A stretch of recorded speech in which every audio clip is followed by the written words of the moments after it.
CGL 2022 के सभी students आपको सीपीओ और स्टेनो का जो एनालिसिस है वो आपको मैं बताना चाहूँगा, क्योंकि आप सभी के एग्ज़ाम 1 दिसंबर से 13 दिसंबर के बीच में है। आपको एग्जाम डेट्स भी मैंने ऑलरेडी बता दी है टेलीग्राम ग्रुप और यूट्यूब की कम्युनिटी पोस्ट पर, तो चैनल को सब्सक्राइब करते रहिए। और कोई भी क्वेरी हो तो इंस्टाग्राम पर सरकारी नौकरी वाले बाबा टाइप करके पूछ सकते हैं, बाकी डिस्क्रिप्शन में लिंक है, टेलीग्राम ग्रुप को ज्वाइन कर लेना। अब यह बात करते हैं सब्जेक्ट वाइज, मैं आपको बताऊंगा, हालांकि स्टेनो में मैथ्स नहीं आती है, लेकिन एक चीज मैं आपको क्लियर कर दूं कि इस बार का जो लेवल है ना एग्जाम का, जो पैटर्न है, पैटर्न बहुत जबरदस्त आपका आ रहा है। इवन जिस जिस टॉपिक से आपके क्वेश्चन आपके पुट अप हो रहे हैं वो काफी टाइम कंज्यूमिंग है, उनमें टाइम ज्यादा लग रहा है। स्टेनो में रीजनिंग का लेवल जो है वो बहुत अच्छा इन्होंने रखा है। इवन जैसा बहुत सारे ऐसे स्टूडेंट हैं जिन्होंने भी शेयर किया, जीएस में आपका जो जिस हिसाब से स्टूडेंट कह रहे हैं अनप्रिडिक्टेबल आ रही, मतलब बहुत अलग अलग एक तरीके से, तो सारा एनालिसिस मैं आपसे शेयर करूंगा, क्योंकि अभी आपके पास ओवरऑल टाइम है, अभी आपके पास लगभग लगभग 12 दिन बचे हुए। इन 12 दिनों में आपको किस तरीके से आगे प्रिपरेशन करनी है उसके बारे में कहीं ना कहीं आप अभी इन 10 दिनों में पढ़ सकते हो और कहीं ना कहीं अपने आप को प्रिपेयर कर सकते हो। ठीक है, तो यहाँ पर सबसे पहले स्टार्ट करते हैं आपका रीजनिंग के बारे में। तो जिस हिसाब से सीपीयू में भी देखा जाए रीजनिंग का लेवल अच्छा था, इवन स्टेनो में बेहतर लेवल था। मैं आपको बता रहा हूँ कि जिस हिसाब से स्टूडेंट्स ने बताया है कि रीजनिंग में आपके जो आपके सीटिंग के रहते हैं, एक आपका रेक्टेंगल स्ट्रेट लाइन में था और एक सर्कुलर में था रेक्टेंगल, इस तरीके से लगभग 2 से 3 क्वेश्चन आपके आए हुए थे एसएससी स्टेनो में। और सबसे इंटरेस्टिंग बात यह है कि भैया इस बार एसएससी स्टेनो में आपका स्टेटमेंट एंड कंक्लूजन के लगभग 4 से 5 क्वेश्चन आए हुए थे, और ऐसा नहीं, वो थोड़ा अलग अलग टाइप के आपके रहते हैं ना, वो आपके आए हुए थे। साथ ही बात करें कैलेंडर का, क्वेश्चन ज़्यादा नहीं, एक ही क्वेश्चन आ रहा था, लेकिन उसमें क्या है कि आपका काफ़ी टाइम टेकिंग है। आपको दिया जाएगा 2020 का, पूछा जाएगा 1983 का या 2050 का, 53 के, इस तरीके से हिसाब से पूछा जा सकता है जिसमें आपको टाइम लगे जिससे।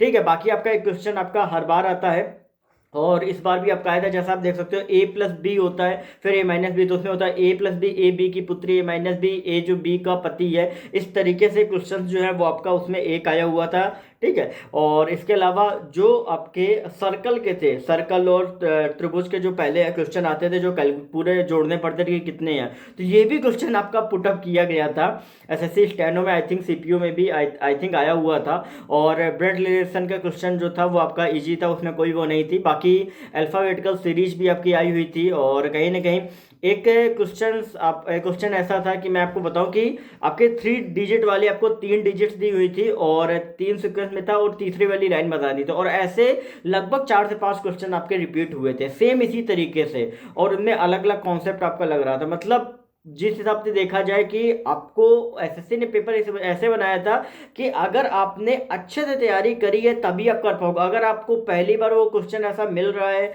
अगर आपने वैसे क्वेश्चन नहीं सॉल्व किए तो आप नहीं कर पाओगे। 4 से 5 क्वेश्चन बहुत ज़्यादा होता है, क्योंकि दिमाग लगाना पड़ता है। इवन आप सोचो कि एसएससी स्टेनो में आपका 2 घंटे का पेपर होता है, आपके 200 क्वेश्चन आते हैं, मैथ नहीं आती, इंग्लिश आती है, जीएस आती है और आपकी रीजनिंग, तो उस हिसाब से भी पेपर रीजनिंग का बहुत अच्छा, मतलब जिस हिसाब से देखा जाए तो 17 और 18 की तीनों 17 में तीनों शिफ्ट में, 18 में भी आपका लगभग लगभग एक शिफ्ट में आपका अच्छा आया हुआ है। और इसके अलावा अगर हम देखें तो ओवरऑल आपका मिरर्स के 2 क्वेश्चंस आपके आ रहे हैं, और इमेज के जिनमें आपका फाइंड करना होता है कि नेक्स्ट इमेज अपडेट करनी होती है कि कौन सी होगी। ठीक है, डायरेक्शन का इतना जबरदस्त क्वेश्चन आया हुआ था कि सी जो है वो डी के पश्चिम में है और एफ जो है ई के पश्चिम में है। इस तरीके से 2 से 3 क्वेश्चन आपके डायरेक्शन के आए हुए थे। मतलब डायरेक्शन के तो लोग सोचते थे कि नहीं यार वो आएगा कि पूरब की दिशा में 30 मीटर गया, फिर राइट मुड़ा, इस तरीके से आते थे, लेकिन इस बार तो इन्होंने ऐसा क्वेश्चन रखा, मतलब आप उसको लगाओगे ना 4 से 5 मिनट तो उसी में पूरा लग जाएगा। 3 से क्वेश्चन आपके रखे हुए हैं। मतलब ओवरऑल क्या है कि देखा जिस हिसाब से जाए कि एसएससी इस बार जो पैटर्न है ना वो पिछले बार के कंपैरिजन में काफ़ी अच्छा एसएससी ने पैटर्न बनाया हुआ है। जिन स्टूडेंट ने पेपर दिया होगा वो कहीं ना कहीं जान सकते हैं। अब हालांकि स्टेनो में ये पैटर्न काफ़ी अच्छा है, सीपीयू में भी आपका ठीक पैटर्न था। और इसके बाद अगर हम बात करें आपका जीएस की, तो जीएस में भी आपका जो अनप्रिडिक्टेबल एक तरीके से था, मतलब जो पॉलिटी के क्वेश्चन आए हुए थे वो आपके पंचवर्षीय योजना से 1-2 रिलेटेड थे। फिर करंट में 1-2 क्वेश्चन आपके दिसंबर के पहले वाले आए हुए थे। ठीक है, और कहीं ना कहीं आपका उससे एक फेस्टिवल से आपका आया हुआ था, और कहीं ना कहीं दो तीन क्वेश्चन ऐसे पूछे जा रहे थे, जो ये आपका ऑथर कौन है, बुक के ऑथर कौन है, और ये जो है ये क्या बजाते हैं, तबला या कुछ भी। तो इस तरीके के क्वेश्चन आपके जीएस में आप सभी के आ रहे हैं। बाकी इंग्लिश से सीपीयू में भी ठीक आई थी, और एसएससी स्टेनो में भी ठीक आई। बस हालांकि क्या है कि जो क्लोज टेस्ट एसएससी स्टेनो में आया था वो पहले 10-10 का ही आता था पहले, लेकिन अब वो 5-5 करके वो करके दे रहे हैं। और उन 5 पार्ट में क्या है कि एक या दो आपको ऐसे मिलेंगे जो आपको स्टोरी वाइज नहीं, बहुत अलग टाइप के आपको मिलेंगे। ठीक है, कंप्रेंशन ठीक ठाक था, उतना ज़्यादा नहीं था, बट हाँ हिस्टोरिकल मूव उस पर आ रहा है कि भाई ऐसा ऐसा हुआ। और कुछ आपका इन्वायरमेंटल बेस्ड या आपका कुछ अलग आ रहा है, साइंस बेस्ड आपका आ रहा है, इस तरीके से आपके आ रहे हैं। और इंग्लिश का तो ठीक है, ज़्यादा कुछ नहीं है, बट हाँ रीजनिंग का लेवल इन्होंने अच्छा किया है, मैथ का भी थोड़ा कैलकुलेटिव किया है इन्होंने सीपीयू में भी। तो जिस हिसाब से मैं देख रहा हूँ एसएससी सीजीएल का भी मतलब पैटर्न अगर आप सोच रहे हो तो ज़बरदस्त आने वाला है। और मैं आपको एक चीज़ क्लियर कर दूं कि रीजनिंग और मैथ आप अच्छे से पढ़िएगा और उसको अच्छे से टाइम से करिएगा। ऐसा ना हो कि उन दोनों के चक्कर में बाकी दो सब्जेक्ट छूट जाए, क्योंकि जिस हिसाब से पेपर दे रहे हैं ना कि एक क्वेश्चन जो कैलकुलेटिव क्वेश्चन उसको 2 बार लगातार 2 से 3 बार दे रहे हैं, तो यार ये कहीं ना कहीं मतलब आपके लिए प्रॉब्लम क्रिएट कर सकता है। और ऐसे क्वेश्चंस की प्रैक्टिस अच्छे से कर ले। डायरेक्शन का जो क्वेश्चन आया हुआ था वो मतलब स्टूडेंट बता रहे थे कि बहुत सर अलग आया हुआ था, और उसको हम लोग जब कर रहे थे तो वो हो भी नहीं पा रहा था, और वो समझ में नहीं आ रहा था किस तरीके से होना है।